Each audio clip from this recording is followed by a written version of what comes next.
Take one area of the global village today, the internet, which you've written a lot about, and it's certainly having a huge effect on all of our lives today. What do you see as being the next big developments in this technology, and how will they change our lives?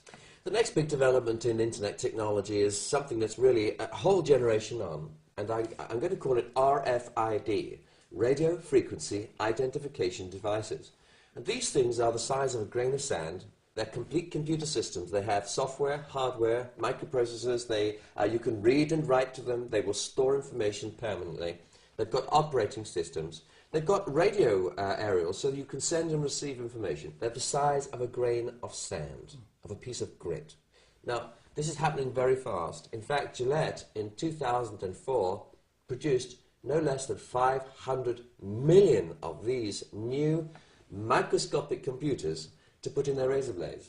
With Walmart, in the year 2006, will use, I think, about 10 billion of these microscopic grains of sand, these computer systems, and each of them will last up to 100 years in the environment. They don't need power. They don't need a battery, and you don't have to plug them in because they suck power out of the air in which you are. Now, it sounds like science fiction, but, you know, I've already got one of them in my pocket. It's called an Oyster card. This is my travel card to take me on the metro in London. All it is a grain of sand hidden in this plastic. And this entire packaging is just to stop me losing my grain of sand, which contains my ticket, my ID, and everything else.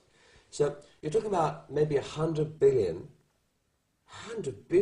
of these intelligent devices being released into our environment every 12 months. And this year it'll be only 10 to 15 billion of these devices. So forget the internet. The internet is a last century idea. It was concocted over 25 years ago. It's history. We're talking about a world, not a world where you turn on your computer and go online. We're talking about a world where you have billions of devices that can sense each other.